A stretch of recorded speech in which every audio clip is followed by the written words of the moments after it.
आपके ही क्षेत्र में है।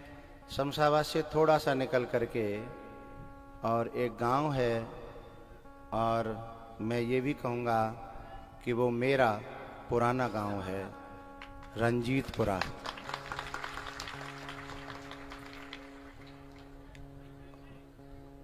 मैं उसमें रहा हूँ और ये बच्चे उस समय मेरी सानिध्य में खेले हैं, मेरे आश्रम पे रहे, मेरी सेवा में रहे। आज भगवान ने इन्हें इस लायक बनाया।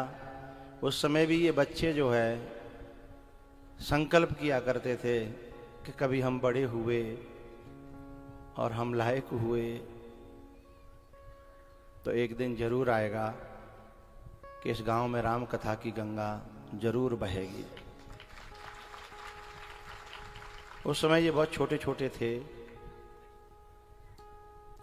आश्रम की झाड़ू लगाना, आश्रम के काम करना, और ये दो ही बच्चे नहीं, उस गांव के सभी बच्चे, और मुझे बहुत प्रिय थे।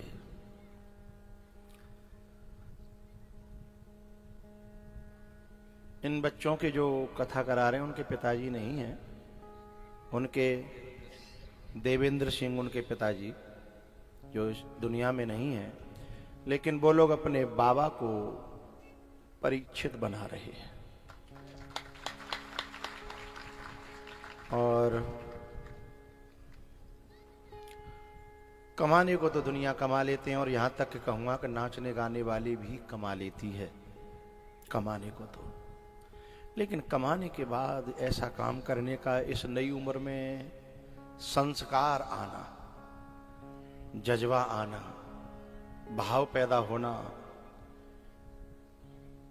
ये रंजीतपुरा के लिए ही नहीं, ये शमशाबाद क्षेत्र के लिए, युवाओं के लिए गर्व की बात है। तो अभी ये बालक मुझसे कह रहा था कि पूरा गांव आया है, कह रहा था मेरा गांव आया है। सही बात है। साधु का कहीं रहना निरर्थक नहीं जाता। उस समय हमने इनके चित्त में बीज डाले, वो बीज आज उपजे ही नहीं, फल भी रहे हैं और फूल भी रहे हैं। इसलिए मुझे बहुत खुशी है और इन बच्चों को दिल से आशीर्वाद है कि अपने बाबा, अपने माँ बाप की खुशी के लिए, आनंद के लिए, क्षेत्र की शांति के लिए जो इतना बड़ा, मुझे भीतर से रोना इसलिए आया कि मेरा ही बोया हुआ बीज आज फलित हुआ है। मुझे इस बात की खुशी है। इनमें जितने बच्चे जो रंजीतपुरा के थे बस यही कहते थे, गुरुजी हम बड़े होंगे ना तो बताएंगे, हम बड़े होंगे तो बताएंगे। इसलिए शिव संकल्पम अस्तु एक संस्कृत का वाक्य है कि अच्छे अच्छे संकल्प करना। शायद भगवान कभी सुन ले, शायद भगवान कभी उन्हें मान ले। उन संकल्पों को जरूर करना। और जो बीज बचपन में बोया जाता है, देर हो सकती है, समय लग सकता है, और मैं इन बच्चों से इसलिए ज्यादा खुश हूं, इन्होंने तो समय भी नहीं लगाया। अभी इनकी उम्र क्या है ना? लोगों की उम्र गुजर जाती है। ऐसे भी लोग होते मेरी जिंदगी में हैं जिनके जीवन गुजर गए, तो इन बच्चों ने बहुत जल्दी ही उस संकल्प को पूरा किया। क्योंकि 2-3 दिन से कथा चल रही थी, तो जब कथा चलती है तो ये मन में तो आता ही है कि यदि सामर्थ्य हो तो आज ही नारियल दे दें, है, लेकिन मन बनता है, लेकिन जिगरा तगड़ा चाहिए, है? मन बनना अलग बात है और जिगर होना अलग बात है। पैसा तो शमशाबाद में भी बहुत लोगन पे है, और मेरे देहात के गामन पे भी बड़े पैसा वाली काफी है गए हैं, लेकिन जिगर कहां से लाओगे? हैं? वो तो जितना जितना और बढ़ता है तो जिगर छोटा होता चला जाता, पेट बढ़ जाता है और जिगर छोटा हो जाता है। लेकिन ये बच्चे जो मेरे हैं, अंशुल और अमित। मैं तो चेहरे भी भूल गया, मुझे तो कितना समय हो गया। लेकिन जब इस मुकेश ने बताया कि ऐसे ऐसे ऐसे ऐसे, तो मुझे थोड़ा थोड़ा ये ध्यान आया। वैसे तो रंजीतपुरा के बच्चे तो सभी ही सेवा में रहते थे,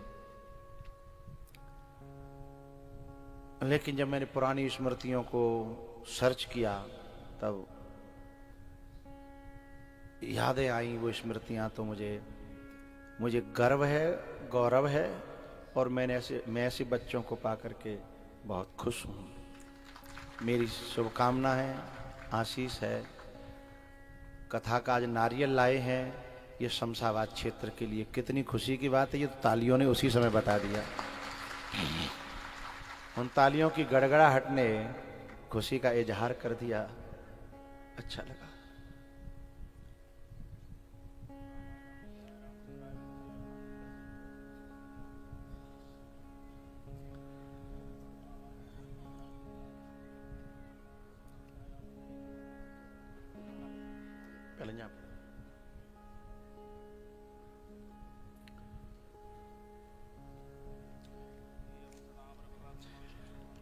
ये अमर सिंह जी रंजीतपुरा के इन बच्चों के बाबा हैं।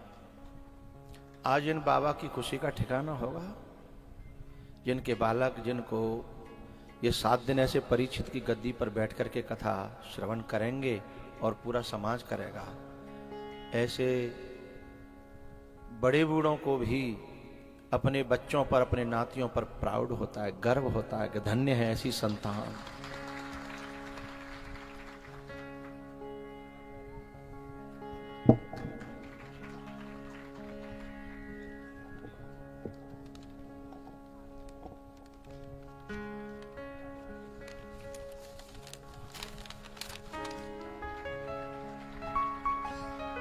अच्छी कथा होगी बहुत।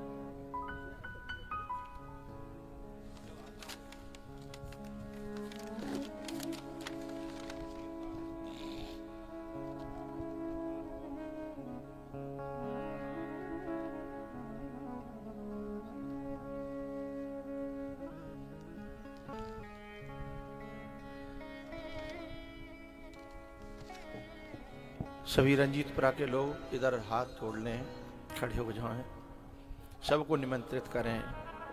शमशाबाद से ज़्यादा दूर नहीं है। सभी क्षेत्र की जनता से इनकी प्रार्थना है कि आप आइएगा, कथा का श्रवण करिएगा। और राम कथा है कि भागवत कथा है ये मुझे भी पता नहीं है। यदि राम कथा होगी तो यहाँ जो अधूरा रह गया है उसे मैं पूरा करूँ, भागवत कथा होगी तो कुछ और नया करूँगा। मुझे दोनों में कोई दिक्कत नहीं है। मेरे पे गुरुजी की कृपा है, संतों की कृपा है। कुछ लोगों को राम कथा मिली होती है, उनका भागवत में प्रवेश नहीं होता। कुछ लोग भागवत वक्ता होते हैं, उन्हें राम कथा समझ नहीं आती। लेकिन मेरे पास भगवान की कृपा से दोनों ही धारा हैं, जहाँ जिसकी जरूरत हो।